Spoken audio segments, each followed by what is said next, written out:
Let's drink beer. It makes my mind clear. It takes me away from here. Let's drink beer. Let's drink beer. Pump it up, lift it up, drink it up. Aloha and welcome back to another episode of the Art of Beer. Today we're actually with the Aloha Brewing Company's master brewer, Jeff Liles. Jeff, welcome to the show. Thanks for having me, guys. Right on. So what are we going to be cracking open first? What should we try first? The first one's going to be our Aloha Blonde. Awesome. Aloha Blonde. And now I see it's in beautifully labeled cans, huh? Yeah, we just got a new canning line installed last month, and this was our second runs right here. And That's amazing. So describe to us, what is Aloha Blonde? our Aloha Blonde is a crisp, dry finishing, very refreshing American ale. We use a little bit of corn in there to kind of give it a little pop on the very end, but it's really crisp, dry, golden, and very moderately hopped. 4.8% alcohol, 20 BUs, goes down really, really refreshing for the Hawaii environment. Awesome. Well, let's Cheers get to down. that. Cheers.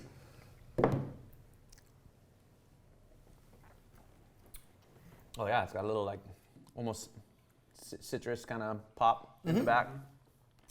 We use Yeah. CZT hops on it. It's getting a pretty good range of hop flavor, but very low BUs. Yeah.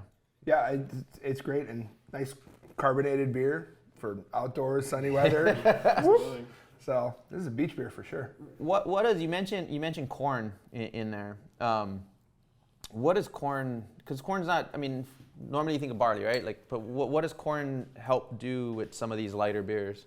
Well, in my past, we called corn adjunct. Right. But what it does, it's going to add a little crispness to the tail end of the beer on the very end of your palate. It's going to give it just that little je ne sais quoi to kind of add that little, just a little touch to it to give it kind of a freshness on the very end. A lot of corn is used in like American cream ales and stuff.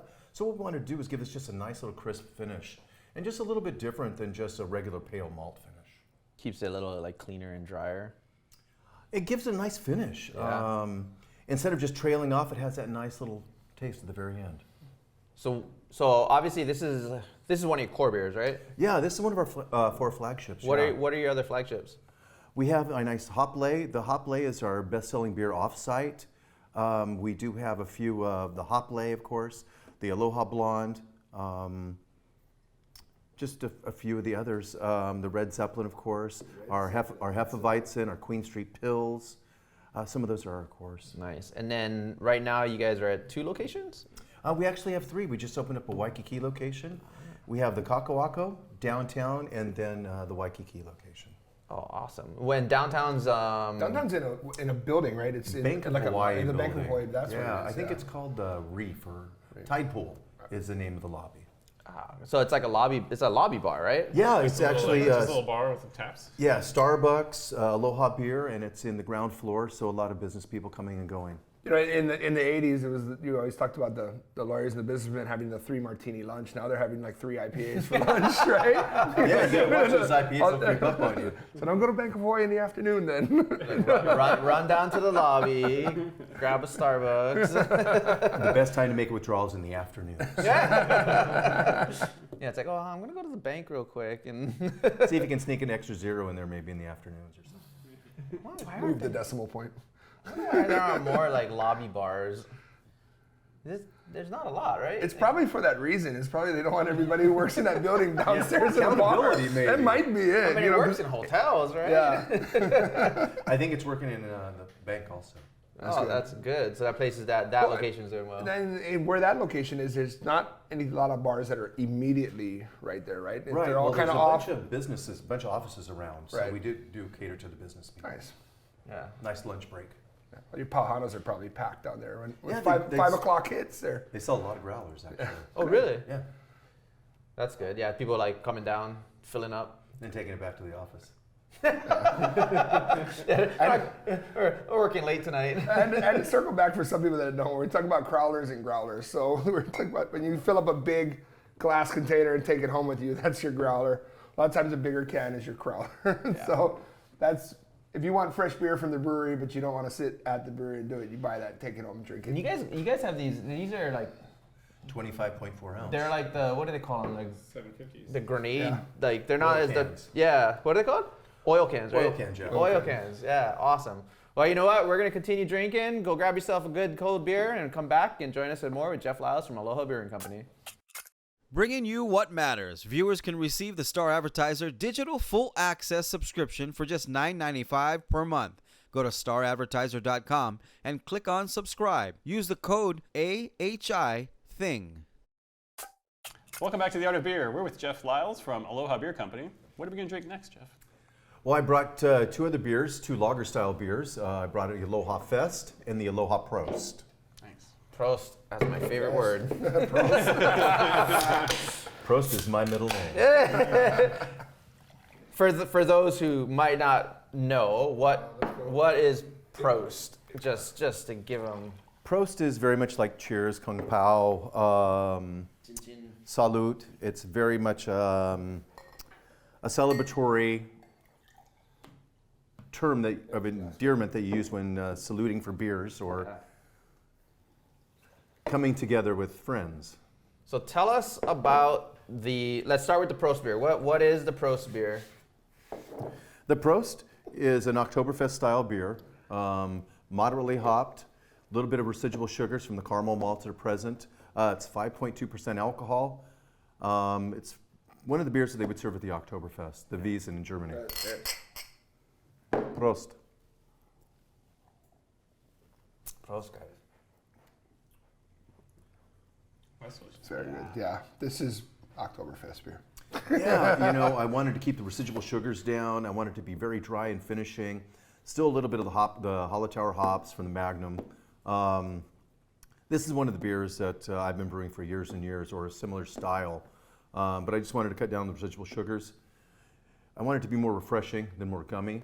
And I wanted to present the malt characteristics, but not the sweetness from the caramel malts. Yeah, because when you're drinking fest beers, you're drinking beers. You Yeah. don't want to drink just one, right? Drinking a lot. You want to drink Well, yeah. others. And they're big. And the beers at the Oktoberfest are right around 5% alcohol, so you can drink a whole bunch. They're serving them in Moss Steins, the liter Mosses.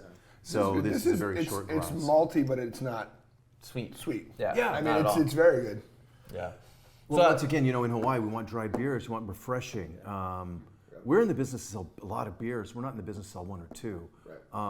Granted, we have a whole array of styles, but I really wanted it nice, clean, easy drinking, a crusher for the Oktoberfest. There's that word again, crushable. I always like these beers too because it's the Germans were the ones that moved to Mexico and started the brewing industry there, and so you think Modelo or Corona and Neger Modelo, those are just Bavarian, southern Yeah. German lagers that got lightened up for the Mexican climate. yeah. And this is in that realm where you're Oh, like, yeah. definitely. let's Oh, take yeah. that German brown lager and make it something that you can drink when it's 80 degrees outside. Can we say Reinheitsgebot? Yeah, yeah, definitely.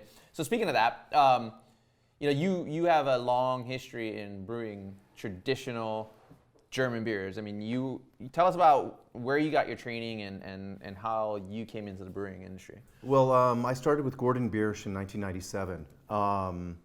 Befriended Dan Gordon and Dean Biersch, and they sent me to the American Brewers Guild, and then gave me up for servitude for a couple of German brewmasters. And I was very fortunate to occupy a brewery that had interns coming in from the Weinstefan for practicum prior to their graduation. So I'd get these Bavarians working 4 months at a time with myself, and created a lot of friendship and learned a whole bunch. These guys have superior educations to a lot of us guys that just go to a college. Now there's a lot of fermentation programs out there, be it Siebel's, the American Brewers Guild, UC Davis. There's a lot of really forward-thinking people out there now. But back in '97, there really wasn't that out there, so it was the American Brewers Guild for myself. Nice. And then so you trained under Dan Gordon, who yes. was notorious for being like a stickler for the Reinheitsgebot. Reinheitsgebot, which is, Yeah. can you explain that for everybody? Malted barley, hops, and water. Up until Louis Pasteur, they didn't even know what yeast was. Right. Then yeast came in to be the fourth ingredient. So it's a German purity law of how to make beer. Yeah, 1516. Yeah. And Dan Gordon was the first American to graduate from the Weinstefan, so he holds that very highly, and Dan is still my brewmaster. And don't you have to attend the brewing school there, you have to be fluent in German, right? Because Yeah, they teach yeah, it. yeah. They only teach it in German, right? Right. So if you're an American, you want to go there, you better learn German. But it's free. Right. The key is you can only fail 2 tests, or 1 test. The second one, they throw you out. And all of the testing is done during the Oktoberfest for the brewers. We're going to come back to that October test question in a second. We're going to take a little break. We'll be right back with the Art of Beer. For all your money needs, Hawaiian Financial Federal Credit Union is here for you. Visit hificu.com. Windows Hawaii. Trust Windows Hawaii. Thanks for coming back. We're going to drink some more beer. Hope you got a beer as well. We're with Jeff from Aloha Beer Company. If you haven't been down to on Queen Street there, nice little outdoor area. Get a pizza, get some beer. Great spot to be. Definitely. Let's continue drinking. This is the fest. Best This is the beer. Aloha Fest. Yeah, cheers. Prost. Prost. Not to be confused with the Prost beer. So what's the difference between, obviously this one's much lighter in color than the Prost beer, Yeah, right? this is more the Helles style. Crisp, light, golden, very moderately hopped. 18 BUs, 17, 18 BUs. No residual sugars, really, really dry finishing. This is something that I would drink at the beach. Just very nice and light. It's got a little spice characteristic on the tail end from the Hallertauer hops from Bavaria. This is in my wheelhouse. I brewed German lagers for 15 of my 24, 25 years. And this is basically one of my go-tos. If anybody's going to drink something, it's a Hella style beer. Yeah. Yeah.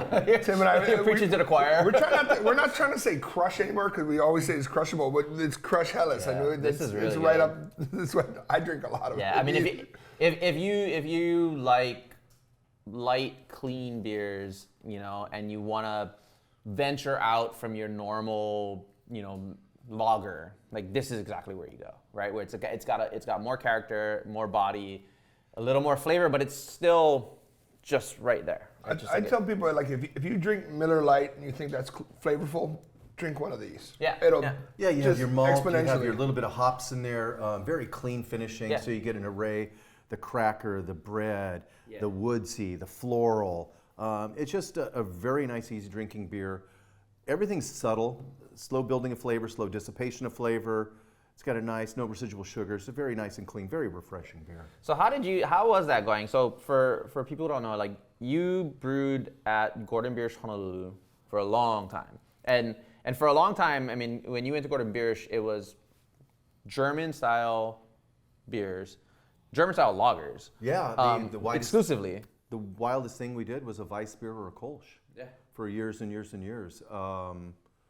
But, the chains are off. Because even at one point at Gordon Biersch, things started changing. You got a little bit of freedom to start making an ale or a stout, or right? Yeah, well, you probably remember I got a little crazy and I started making all kinds of IPAs. Yeah. And I started playing around with hops. Right. And alcohol contents, instead of the very slow building flavors and dissipation, I got stuff that would smack you in the front, smack you on the back, and send you on your way, Grab some garlic fries on the way out. Garlic fries. The Gordon Biersch garlic fries. That was always had to do it. I think everybody has a story or a memory of going down to that Aloha Tower location. Dude, I remember going to, and it'd be years ago, and I'd be taking a girl on a date, and we'd be at Gordon Biersch listening to music and stuff, and I'd have that conversation with myself, do I get the garlic fries or do I not do it? I was like, fuck it, I'm doing it. Well, let's crack open another the Hokkaido.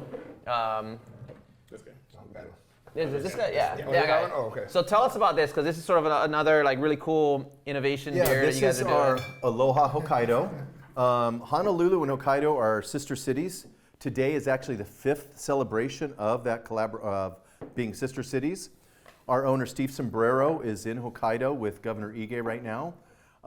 They made my Belgian IPA, and I made their wit.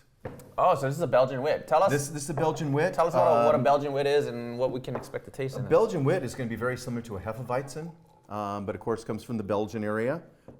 This one is from North Island Brewing Company. They brewed it with pomelos or jabong, as we know it sometimes. Smell the jabong. I took 22 pounds of jabong rinds and put it in the kettle, and to give us a nice citrus characteristic. It's kind of an evolving beer since it is unfiltered, but it's really got some neat fruit characteristics. Hazy. It's very hazy. Cheers. Cheers. Cheers. That is jabong right up front. Yep. Wow. Now, do you guys just use like the outside peel, or are you using like the piths and everything too? I for the use bitterness, just or? I use just the peels. This is 5% alcohol, 5 BUs. Low So to circle back, when we talk about BUs, a lot of times that's the bitterness level. So the lower the number, the less bitter it is. When you start talking something that's in that 70, 80 range, it's going to taste like a Christmas tree. Yeah, this is the recipe from North Island Brewing Company. And what we really wanted to do is show the jabong or pomelo fruit. Pomelo is the precursor to the domesticated grapefruit. Well, it definitely tastes like it, smells like it. It's very really wonderful. neat. You know, We're gonna, using Belgian yeast, you get all kinds of crazy flavors, but this has like that nice jabong or pomelo. We're going to jump into some crazy flavors and just some other stuff in a second. We're going to take a quick break. Go get some jabon from your neighbor's tree and make a beer with it. We'll be right back. Ashley is America's #1 furniture store. We have everything you need for your home. At Aloha Kia, you know a guy. Visit us at our 7 dealerships statewide. Purchase a brand new Kia using Aloha Kia Express. Purchase at alohakia.com. Welcome back to the Art of Beer. We're here with Jeff Liles from Aloha Beer Company, and we're still sipping on this Pomelo Wit collab with North Island Brewing Company? North Island Brewing Company from Wadeco. So again, why did you guys start to do this collab with North Island? Well, our owners are from Japan, and we have a huge tie to Japan because of that. And we got approached to do a collaboration, and Hokkaido's our sister city. So Ige and our owners are over there right now, and they're prosting or cheersing the recipe that I provided them, which was a Belgian IPA recipe. So on this one, you guys, this is their recipe. This is their recipe, yeah. Oh, we okay. exchanged recipes. They gave me 2 different recipes to pick from. It was amazing talking to them on the phone, Skoshi Nihongo. Had to have a real good translator on that one. But they were talking about the Belgian yeast strain. And that was one of the first yeast strains that I really had fun with post my Reinheitsgebot. Well, And some of the other Japanese craft beers I've had, you know, they're really subtle, delicate. There's no room to hide behind this beer. This has to be made perfect. right, and this was kind of crazy because it's the first time I'd made a beer with 5 bittering units. So to me, it was really kind of different. Up till that, you know, it was a Weiss beer that was like 10, 12 BUs. So this was really different. I had never really grown up with a pomelo or jabong, so I didn't really know what it was going to come out in the end. But this is a very nice array of citrus characteristics, and it's really nice and easy to drink. Yeah. I feel like almost the pomelo jabong rind characteristic adds the bitterness that maybe the hops didn't. So that's maybe why the hops are so low, because you still get that citrus bitterness that keeps everything on par and balance, right? You're not getting like overly sweet. Right. And that was one of the hard or the most difficult part of the jabong, was trying not to get the bitter parts of the rinds, the seeds or the interior. We were going to use the juice, but I thought it would be a little too much because this is the first time I've made this beer. But it came out really nice. Yeah. And then what was the recipe that you sent to them? I sent them a Belgian IPA, which is one of my oldest IPA recipes, 70 BUs, a whole bunch of Citra, a lot of Bravo, a lot of lime characteristics on the tail ends. Just a really nice beer. And we'll be bringing that back this year at Aloha also. Talking about IPAs, we should probably taste one of yours. This is one of your flagship beers, and this is something I've had a lot. Your Hople IPA. Yeah, that's the best-selling beer off-site. Let's What's the best-selling beer on site? The best-selling beer on-site right now is the Fruit Loop. It's a hazy IPA. Thank you, sir. But we have a real good contender coming up with the Hiker's Dream. Oh. You're gonna have to come back for the extended version. We want to hear about Hiker's Dream. So a Hiker's Dream is another IPA, right? Yeah, it's actually, when Sorry. Cheers. 'Cause I want to drink some.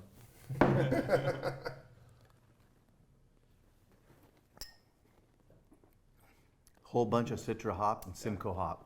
little dankness, nice though. Still no residual sugars. Clean. Yeah, the hops are the finish on the beer and not a sugar finish. Yeah. So like when it's not too sweet, and it's like you don't always think about IPAs when you're like, I mean, I could be poolside or at the beach drinking an IPA like this, and it's hard to get IPAs that you want to be outside and drink. A lot of times you think IPA sitting down eating something inside. Right. But And I this- could drink this outdoors. This will go with everything, but once again, we're in Hawaii, and you don't want, it's never that cold. Yeah. Unless you're in Makawao or someplace, But you want dry beers, refreshing beers. Yeah. The stouts, the porters that aren't dry are more gummy. And I don't think, we want to sell beer, so you want to make it as palatable as possible. Yeah. While still being an IPA for like an IPA or IPA drinker's IPA. Right, Like, right. No one's going to be upset about this No, if they're an IPA it's- drinker. No, right? no. This and is it's- very well delicious. received. Very Yeah. well Yeah. received. Yeah, and this is still, I mean, it's like, it's clean, it's dry, it's bitter, but it finishes strong. And we're going to finish strong on this episode right now. And we're going to jump into the extended version. So if you want to check out more, we're going to try some more beers. Check us out wherever you get your video cast, your podcast, YouTube, wherever. Thank you, Jeff. Appreciate you being on the show. Cheers, guys. Thanks for having me. First. See you at Aloha. Hey guys, welcome to the extended version of The Art of Beer here on YouTube. Be sure to check us out on Instagram or we're not on Facebook, are we? Those are the places you can find us. We got Jeff Liles from Aloha Beer. Find us somewhere. We're out there. It's called the Googles. We've been drinking, we're gonna keep drinking. You wanna talk about this one? Yeah. Somebody else talk. When in doubt, Google. Google. Can we get them as sponsors? We can go anywhere if we get Google as a sponsor. There you go. So this is Hiker's Dream IPA. 5.6% alcohol, 55 BUs. Idaho 7 and Amarillo hops. Comes out really nice. Big hoppy nose to it. This is what I'm drinking at home right now. Yeah. Cheers.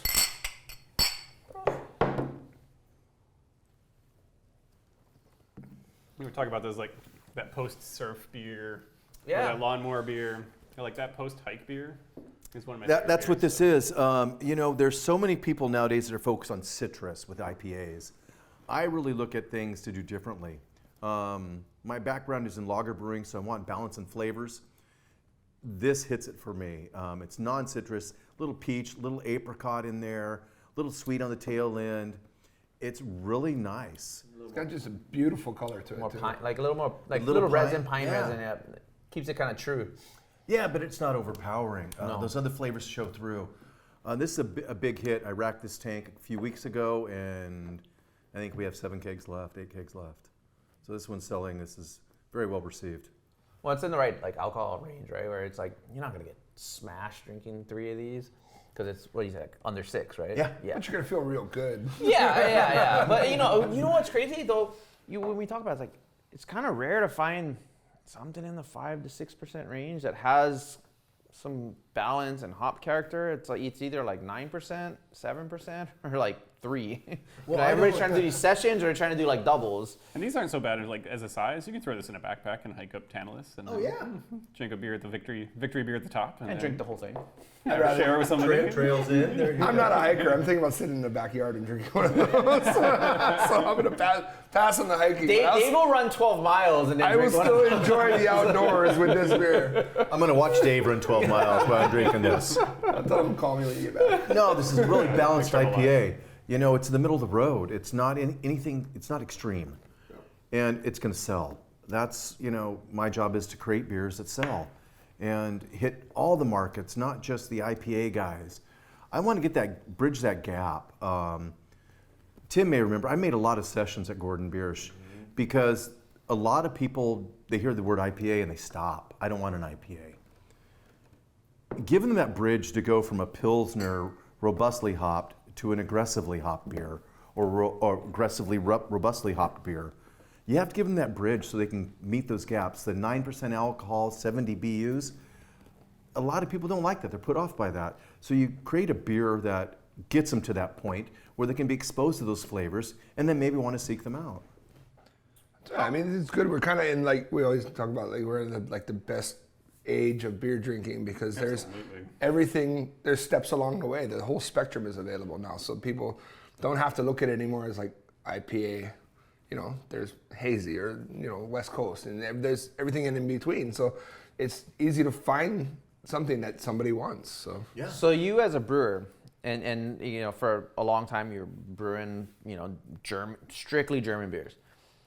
Now you have a lot more freedom, but whether it be back then or now, as a brewer, like, and normally as brewers, like, you got unlimited beer, right? You can take beer home all the time, right? What were the few beers that you didn't brew that you would go out and seek? Either back then when you're brewing a Gordon Beer, or now where, like, if you're not drinking something that you brewed, like taking a few of these home, is there something you always like wanting to go try, or what are the beers like that you want to try? My favorite beer in the world is the Weiss from Bavaria. They deliver it in cases. 16.9 bottles. 20, the 20 Yeah, case, just yeah. the milkman delivers it, but it's the beer man. Hey, beer man. I like hoppy beers. It was a German Weiss beer? Yeah, German Weiss beer, Weiss. I got exposed to it in Freising. That's where the Weinstefan's at.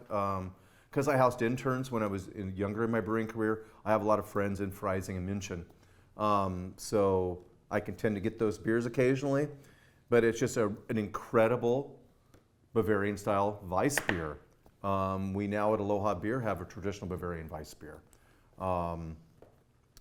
But I seek out hoppy beers, clean hoppy beers, not 70 BUs, right around that 50 to 60 BUs, be it juicy, hazy, or West Coast style. There's so many blendings of styles now. I just look for something that's fresh, clean, and flavorful. So it's favorite. Do you have like a guilty pleasure kind of like macro beer? Like for me, I'll crush Coors Lights after work. I'm not going to sit down and enjoy a beer. Like I want to drink 3 beers and then go home and go take a shower and go to bed. So do you have one of those that, like, if you're at a ball game or something, you see it and you're like, yeah, I can hit one of those? Well, I won my belt buckle a long time ago. So I'll go with a banquet beer, of course. Yeah, I'm a little bit older, so that was a very stable beer when I was growing up, and they brought the original recipe back. That's one of those that I can crush. But, you know, Pabst PBR goes with pizza. Yeah. You know, that's high school style. I wasn't drinking in high school. You know, but then you have, you know, your, what's it, the Grenade. You know, those are really good. The Bumblebee, you know. Mickey's. Mickey's Big Mouth. Yeah. You know, once again, I wasn't drinking in high school. But I'll go with the Lagunitas IPA. That's a real good one. That's a great one. Standard Goose Island IPA. Yeah. I really like those simple beers. Airport beer. Yeah. Yeah. And once again, the Goose Island doesn't go for citrus. It goes for the off characteristics. Yeah. They're fighting the trend. So many people are citrus. Grapefruit, grapefruit, grapefruit. Well, for some of us that were alive in the 80s, grapefruit's been worn out. Right. Citrus, the pine, those are some of the flavors that have been worn out. There's such an array of hops out there now that, you know, this is Idaho 7 and Amarillo combination. You know, we were talking earlier, Idaho 7's making an appearance now. There's all these different experimental hops through hybridization, grafting, or whatever, that we're creating a full bouquet of flavors out there. If brewers get stuck behind one flavor, it's not going to do anything for us. We have to branch out a little bit, I think. Yeah. If you were to have like other like German, like another German beer that you could pick out, like what are some of the German beers like you try to pick out? Ondex. Yeah. You know, it's a beautiful brewery in Old Monastery. I love the Polaner Weiss beers, but my background's in German beer, so I'll definitely resort to all the German beers. You know, there are some different Abbey beers that are very nice. Flemish beers are really good. You know, and it's all depends on the flavors you're looking for. There's a lot of saisons out there that are just have those notes, but then there's some that take it a little too far. You know, there's a lot of really good beers out there. I mean, we're in an age right now where microbreweries are blowing up, even in Hawaii. It is one of those refreshing things when you go to Europe and you drink beers in Europe. You know, it's like wine in Italy. Like beer is meant to go with food and it's meant to go with life, and you're drinking just good balanced things. They're not high in alcohol. They're not high in hops. They are, you know, it's even Weiss beer, you know, when we got to Bavaria, it was the breakfast beer. Yeah. You're getting sausage and A vice versa and a vice Beer and Weiss Beer. I've had people check their watch. I was in Old Stadt München in the Marine Platz, and I ordered a Weiss Beer and Weiss Versa. It was 11:45, and she goes, "You're an American, yes?" And I ordered it in my best Deutsch, and I'm like, "Yeah, it's 11:45, but it's before 12." You know. It's like being in Italy and ordering like a cappuccino after 11, right? Yeah. You're like, you must not be from Yeah. here. You have a Nike shirt on, so you're an American. You know. Like, it's like espresso from now on. But you hit on a key point. You know, a lot of these beers, I work adjacent to a restaurant or a brew pub. So I want to make sure my beers can go with foods. I don't want something that's super strong because you're only going to sell a pint. You want something middle of the road that hits a broad spectrum of flavors. You know, we have a Taco Tuesday. You want these semi-hoppy beers to cut through those spicy characteristics on your foods. A lot of the stuff goes with our pizzas. You know, going through the whole pandemic. Yes? YouTube. Okay. YouTube's the one that cares. Yeah, YouTube. I got permission. wrong. Pandemic. Going through the whole pandemic, one of the things that really helped Aloha Beer was our pizza oven and our outdoor beers garden. You know, we were able to have a place where people could separate themselves or create space and sell food. Pizzas off-site or pizzas on-site with our beers to go. A lot of people didn't have that business plan. You look at Murphy's or any place like that, they didn't have a beer garden. So they were basically curtailed or told to shut down. But it worked out great. You guys had this. I mean, you had the space. space there. Anyways, I mean, it's a lot of people were stuck in between four walls and they didn't have a space to do it with. So you guys were pretty fortunate and transformed that into a nice outdoor area. And during that time, people just wanted to be comfortable so they could enjoy themselves. So. Outside, And it enabled us to sell products, you know, and keep our beers going, keep our beer rotations going, and keep our food going. So then we open, what's this last one? This is Growler. Hibiscus. This is a Belgian pale. Once again, I really love the Belgian yeast strains. Are you using the same yeast strain, say, for the Wit as you are for this, or the different strains? This is a 565. Okay. Which is, for everybody who doesn't know what 565 is? It's a Belgian yeast strain Okay. from White Labs, where the other one is a BE134. That's from Brewer Supply Group or Safe Ale. So let's jump into that because How did you not spill? I have Oh, it's all on my hand. That's why. so Oh, I put on my shirt. So, just like hops, right? There's hundreds of different hops you can choose from, right? So, there's probably hundreds of different yeasts that you can choose from, right? And they all do different things. Yeah, they all create a different flavor profile or consume sugars at a different rate. And so, when you choose a yeast, it's no different than choosing whether you're gonna use lemon in a recipe or vinegar, right? Like Right. you're right? Well, you're trying to, when you design a recipe, you're trying to figure out what your end flavor is going to be. So what I did with this one, and once again, I'm trying to create a very drinkable, a very palatable beer. My background is in horticulture. My mom has 3 species of orchids named after her and her friends from hybridization or actually finding them in a Venezuelan rainforest. So when the Reinheitsgebot was off my plate, I decided that I wanted the first beer I was going to make with adjuncts was going to be a flower or boutique style beer.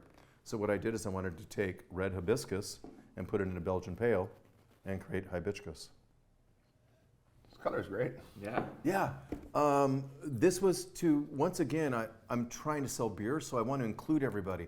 There's a lot of people in our world that aren't beer drinkers because the word beer sets them off for some reason. So what I try to do is create a desirable looking beer. This can bridge that gap. I mean, the flavor on it for non-beer Yeah, drinkers is good. it's soft on the palate. It has kind of, not a gummy beer, but kind of like Jolly Rancher style characteristic. A little bit sweeter, but not sweet from the sugars, but soft on the palate and sweet from the flour. So it creates a very nice mouthfeel, a very unique mouthfeel. It does have a Jolly Rancher quality to it without that like Cloying teeth-shattering sweetness to it, you know? How do you use hibiscus? Like, is that, you're not just taking, like, we hear hibiscus and we're like, okay, there's a big flower on a bush. Yeah. Not that, right? Well, we're taking dried hibiscus and actually putting it in hop sacks and throwing it in our kettle and brewing it so it's sanitary. You sterilize it during the boil it for 10 minutes, and try to get it extract as much red characteristics as you can out of the beer. But you're not using hibiscus, though. We're talking about like in Hawaii, we think hibiscus on the bush, but you're using like from like Mexico, right? The Jamaica. Yeah, it's Jamaica, a little bit it's- more food grade. And I get it from a carniceria Yeah. over there on King Street. And is it? So it's still a flower petal, though, right? Yeah, it's a dried flower petal. A lot of people use it for medicinal purposes to create teas. I've used it in cocktails before. You steep it in your simple syrup and stuff, so you get kind of this herbally. If you use too much, Do you actually get do. flavor out of it, not just color, right? You do it, and it's almost reminiscent of lihi moi. So you get like kind of like this lihing kind of ting to it as well. But it's one of those things. If you use it too much, you end up with potpourri.